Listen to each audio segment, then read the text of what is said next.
Eu tenho muito para falar, mas poderia falar para a cadeira vazia.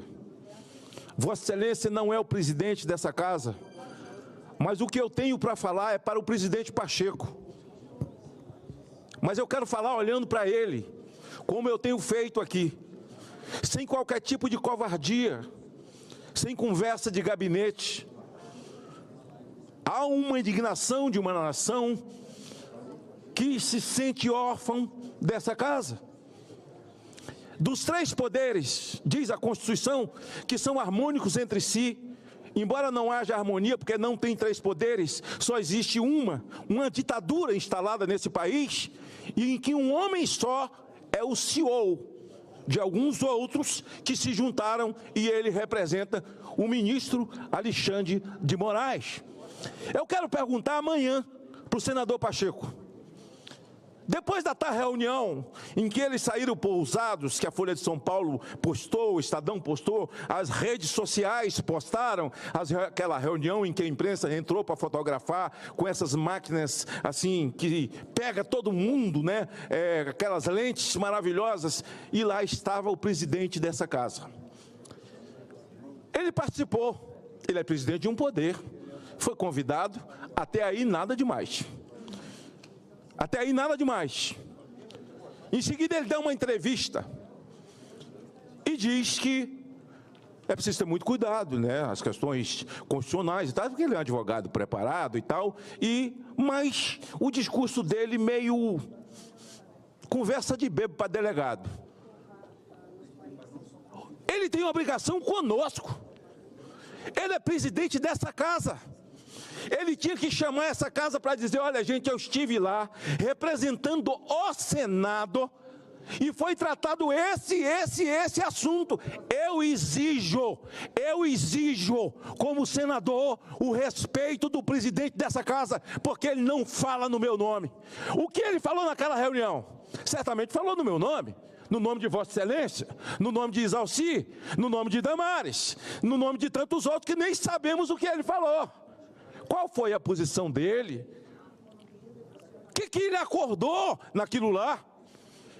E triste saber que depois que o ditador da toga, Alexandre de Moraes, vai lá e dá uma canetada nessa situação que envolve o Brasil e que prejudica milhões de pessoas, ele chama para si problemas, o ministro Alexandre de Moraes, e são problemas pessoais, senhor presidente. Ele fica inimigo de alguém, ele é inimigo do Elon Musk, ele é o desafeto de Elon Musk. Então ele acha que, sendo o desafeto de Elon Musk, ele pode prejudicar mais de 200 milhões de brasileiros na atitude que ele tomou.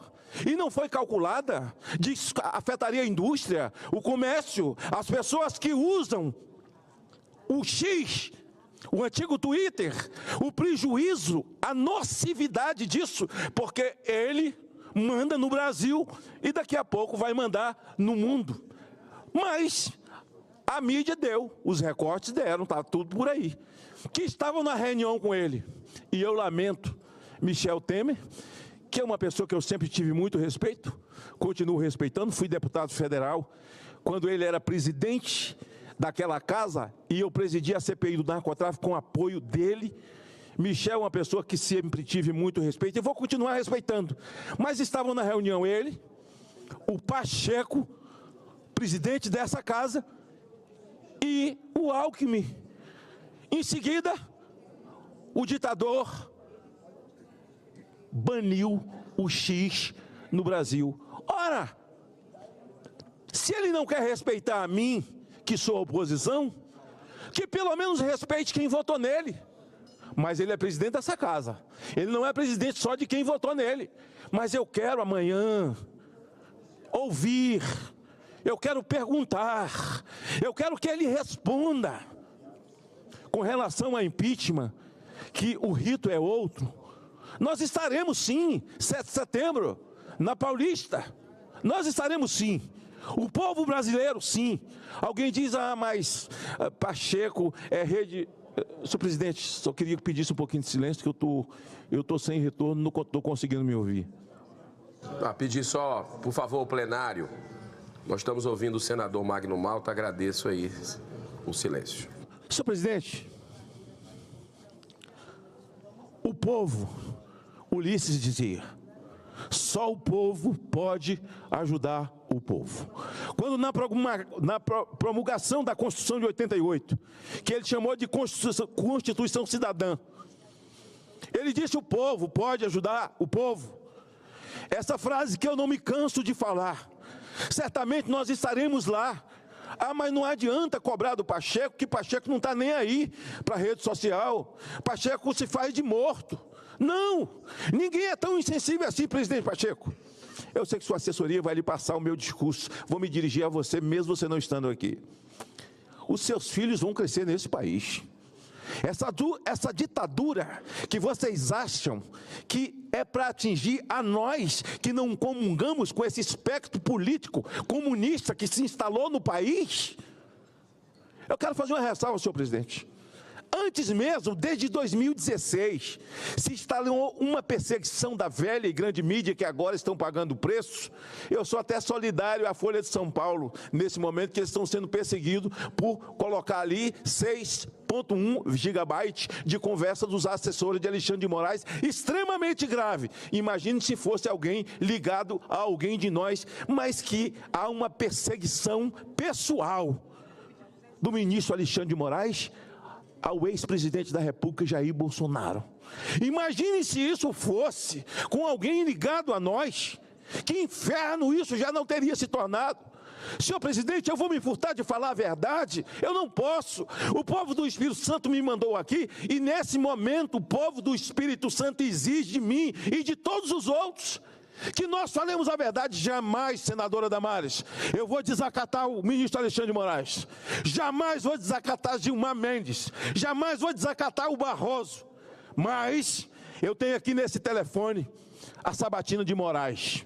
Eu nunca vi ninguém falar sobre liberdade como esse cidadão falou, mas falou, montou tudo isso para ser aprovado, Moraes. E tem outra coisa, Moraes, que eu quero falar para você. Naquele dia eu te recebi no meu gabinete a pedido do Temer, olha lá. O Temer que até hoje é chamado de golpista. E você foi ministro da Justiça por um golpe do Temer. E essa esquerda que você protege hoje, e que faz parte, e que está dentro do Supremo Tribunal Federal, dizia: o discurso mais duro e sujo que já ouvi sobre Vossa Excelência foi feita por Randolfo Rodrigues, naquela tribuna ali. E eu vejo que tudo aquilo que Randolfo Rodrigues disse era verdade. Porque ele hoje é seu amigo, ele não foi para o inquérito do fim do mundo, ele não foi para o estômago do elefante, ele não foi. Mas eu quero dizer isso tudo amanhã, e por isso e por tantas outras coisas, por 17 anos de cadeia, 14 anos de cadeia para inocentes, pela morte do Crezão. Crezão vive, nós vamos para a rua assim, ministro, sem medo do seu autoritarismo. E o seu autoritarismo, você não está só. Aliás, quero relembrar aqui o ministro Gilmar Mendes, que disse: sem o Supremo não haveria Lula. Sem o Supremo não haveria alguns agentes que estão aí com seus mandatos. Há uma cleptocracia no Brasil. Foi o Nicolas que chamou Lula de ladrão pela primeira vez? Não, foi Gilmar Mendes. Nicolas devia arrolar Gilmar Mendes como testemunha dele, porque o cleptocrata está no poder. Senhor presidente, deputada Bia Kicis, senhores deputados, senhores senadores, é preciso que todos os senadores dessa casa comecem a dialogar, a fazer o debate com o ministro Pacheco, com o senador Pacheco. Senador Exalci, nós não podemos fazer qualquer tipo mais, a sociedade não aceita, encerrou esse papo de água com açúcar. Pela ordem, senhor presidente, embora tenha muito carinho por Vossa Excelência, muito respeito por Vossa Excelência, gostaria de dizer que Vossa... Não acabou, é presidente de uma casa. É presidente dessa casa, deve satisfação à casa, deve satisfação ao povo do meu estado que me colocou aqui. Agora vai lá, participa, está todo mundo junto. Porra, o cara está fazendo palestra até para o exército agora. Então é o seguinte, cada um dia Josué disse para o povo: olha, escolhe hoje a quem servais, porque eu e a minha casa decidimos servir ao Senhor.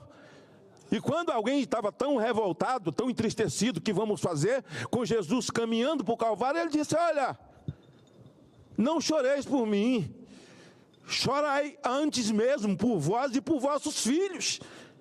Nossos filhos, nossa pátria, nossos filhos, nossos netos, o futuro da nação brasileira. Quando eles estavam tristes, Jesus disse: olha, vocês escolhem o lado de vocês, eu tenho o lado. O meu lado é esse, e eu vou com ele até o final. Agora, se o presidente da casa tem lado, isso não impede ele de dar satisfação a 80 senadores. Com ele, 81, porque ele é o presidente dessa casa. Senhor presidente, muita coisa para falar. Meu coração muito entristecido quando me lembro das pessoas que estão de tornozeleira, que estão presas, que estão sem liberdade, de parlamentares. E aí o parlamentar dessa casa aqui, que está cerceado dos seus direitos, eu seria a última pessoa a defender, porque não tenho qualquer relacionamento de amizade com o senador Marco Duval. Mas é responsabilidade de Vossa Excelência. Me lembro de Ronan Calheiros, quando era presidente dessa casa, mesmo tendo seus problemas. Me lembro que um dia ele foi para aquele microfone ali onde está a nossa Silvia Rapi, levantou o microfone e disse: ontem eu fui para dentro do Supremo para impedir que o marido de uma senadora e ela fossem indiciados. Foi para dentro, pediram a prisão dele, de Renan, e depois tiveram que desfazer o pedido de prisão, porque nessa presidência ele não arregava em nome do cargo, independente de quem goste dele ou deixe de querer. Então o que nós temos que fazer nesse momento, senador Girão, é cobrar de todos os senadores. Eles têm que se posicionar, se são a favor dessa ditadura ou se são contra. Ninguém pode ficar em cima do muro. Nós temos que cobrar do presidente dessa casa.